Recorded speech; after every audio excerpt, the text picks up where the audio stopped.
Welcome to the journey. What's up, everyone? Welcome to the journey with Drea. I am your host, Drea, and as always, you guys know I don't like to waste time, so let's get right into it. Today, I want to touch on how I adapted to my abandonment wound by developing an anxious attachment style, probably one of the most unhealthy attachment styles there is.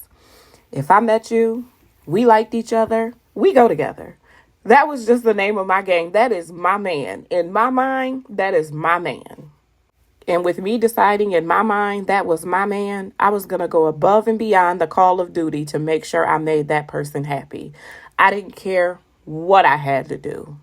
Even if that meant I had to step outside of myself to make that person happy, to draw them closer to me, that is exactly what I was going to do, and nobody was going to stop me, and there was nothing anybody could say to me to change my mind.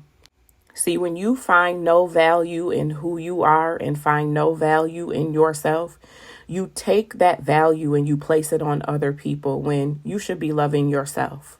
You should be holding yourself close. You should be drawing closer to who you really are. But when your mind and your central nervous system hasn't been trained to do so, this is the shit that you get, and this is what comes along with it.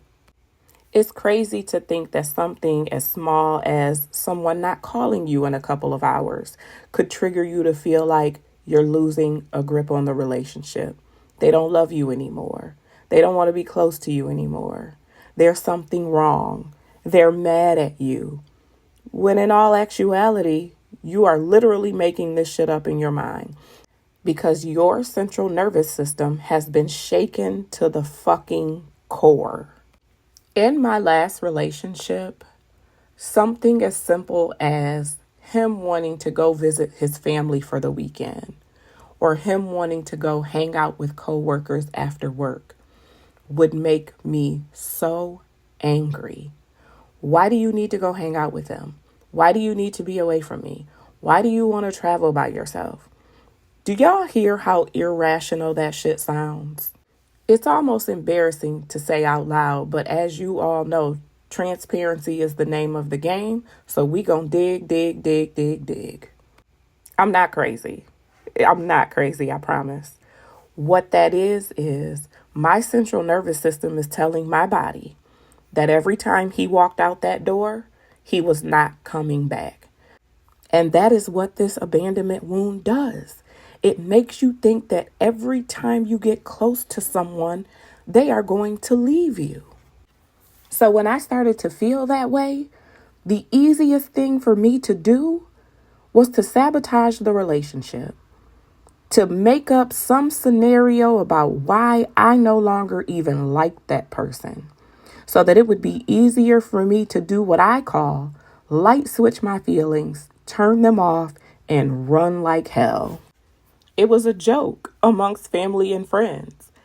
I'd meet somebody, I'd say, y'all, I met somebody, I really like them. And they'd be like, you ain't gonna like them in 2 weeks, so it don't even matter. And I know that's so crazy to hear myself say out loud, but that's what I was doing, loving them and leaving them. I am going to leave this situation before you can leave me, almost as a punishment to my abandonment wound. I will hurt you and I will hurt myself before I allow you to hurt me. And unfortunately, and I can honestly say, that behavior led me to the one that got away. Not gonna mention who he is, but we are still connected. I will say that. Remember when we were in elementary school and the fire alarm would go off and we would jump up and you would hear everybody's feet shuffling and the teacher is yelling for everybody to get in line and let's get this thing together and everybody run outside? That is exactly how an anxious attachment style feels inside of your body. You can feel your heart pounding. You can feel your mind racing. You can feel all of the emotions wrapped up into one. It's like a volcano getting ready to erupt. It's like you can feel the rumbling and jumbling and tumbling of all of the emotions on the inside of your body. And then boom, that motherfucker erupts. And it spills over and it spills out and it burns anybody in its path. So let's talk about how I started to retrain my brain. Self-talk gets me through 99.5% of the situations that I create inside of my mind. I was having to tell myself when I started to feel like that, you are safe, you are not in danger, no one is harming you, and you are loved. And I know it sounds like the rhetoric in the movie The Help.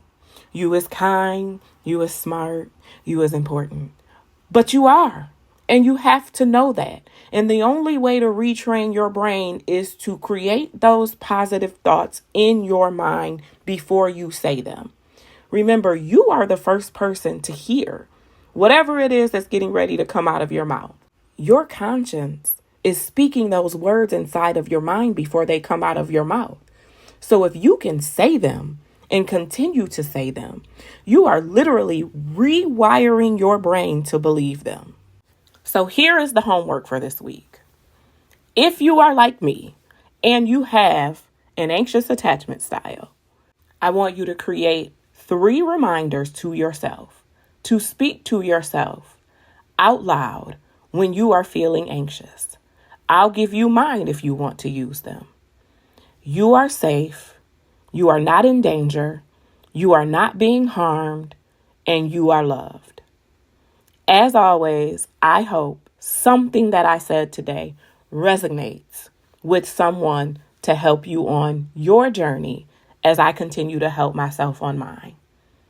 As always, have a great day, everyone. And this is The Journey with Drea. Welcome to The Journey.